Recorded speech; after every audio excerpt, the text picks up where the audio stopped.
2 દિવસ પહેલાંની જ વાત છે. હું આમ ચાલવા જતો હતો સાંજે. એમાં એક ભાઈ રસ્તા ઉપર ખાડામાં કંઈક શોધી રહ્યા હતા. એટલે મેં ભાઈને પૂછ્યું કે આ ખાડામાં તમે શું શોધી રહ્યા છો? એટલે ભાઈ કે મારો દીકરો છે ને ઘર છોડીને ભાગી ગયો છે અને હું એને ખાડામાં શોધી રહ્યો છું.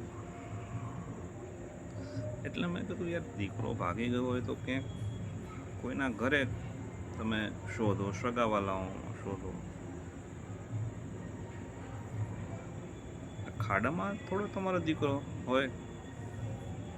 એટલે કે ના ના, એ ભાગી ગયો ને ત્યારે એક ચિઠ્ઠી લખીને ભાગી ગયો છે કે બાપુજી, હું ઘર છોડીને હંમેશા માટે ભાગી જાઉં છું, પણ હું એક ખાડામાં છુપાઈને બેઠો છું. હવે ખાડામાં, કયા ખાડામાં છુપાઈને બેઠો છું એ હું તમને નહીં કહું, એ તમારે શોધવાનું છે. એટલે હું ખાડાઓમાં શોધું છું મારા દીકરાને. મેં કીધું ખાડાઓમાં તમે શોધો છો? ક્યારથી શોધો છો? એટલે કે 10 વર્ષથી શોધું છું ખાડાઓમાં, મળતો જ નથી. મેં કીધું સાચી વાત. મેં કીધું તમે ક્યાંના, સુરેન્દ્રનગરના જ છો? તો કે ના, હું સુરેન્દ્રનગરનો નથી, હું છું અમદાવાદનો. પણ હું તો જુનાગઢ, રાજકોટ, ગીર સોમનાથ, પોરબંદર, અમરેલી, ભાવનગર, રાજકોટ, બધા જિલ્લાઓ જે છે, વડોદરા, સુરત, ગાંધીનગર, બનાસકાંઠા, સાબરકાંઠા, બધા જિલ્લાઓના ખાડાઓ જોઈ લીધા મેં. બધા જ ખાડાઓમાં હું શોધું મારા દીકરાને, પણ ક્યાંય મળતો નથી. ખાડાઓ વધતા જાય છે રસ્તાઓમાં, પણ એ મારો દીકરોમાં બેટો ક્યાંય મળતો નથી.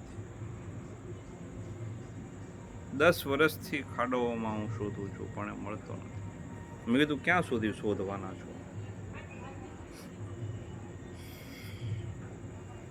એટલે કે 2047 સુધી તો હું શોધવાનો જ છું, અને 2047 પછી જો મને ખાડામાંથી નહીં મળે ને, તો પછી હું આત્મહત્યા કરીને મરી જઈશ. મેં કીધું મેં કીધું તમારા દીકરાનું નામ શું હતું? એટલે કે વિકાસ, જે ખાડાઓમાં ક્યાંક છુપાઈ ગયો છે. રસ્તાઓમાં જે ખાડાઓ પડ્યા ને, અસંખ્ય ખાડા. એના બાપુજીએ કીધું કે કેટલા બધા ખાડાઓ, હું થાકી ગયો છું શોધીને. ખાડાઓ વધતા જાય છે, મારા શોધવાનું કામ વધતું જાય છે, પણ મારો દીકરો વિકાસ મને મળતો નથી. અને કદાચ 2047 સુધીમાં મને મળી જશે ને એવી મને આશા છે. મેં કીધું 2047 એવું તમે શા માટે કહો છો? એટલે કે મારા દીકરાએ ચિઠ્ઠીમાં લખ્યું હતું કે કદાચ હું તમને મળું તો કદાચ 2047 સુધીમાં જ મળું, પછી તો હું તમને મળીશ જ નહીં.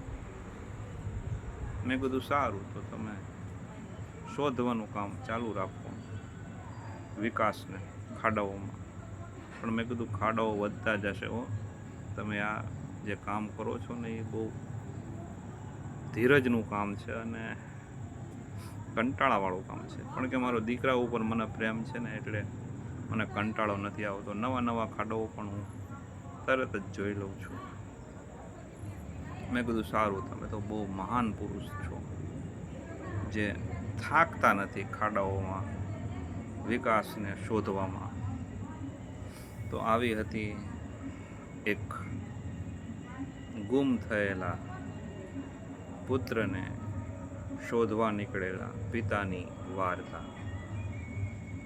નમસ્કાર.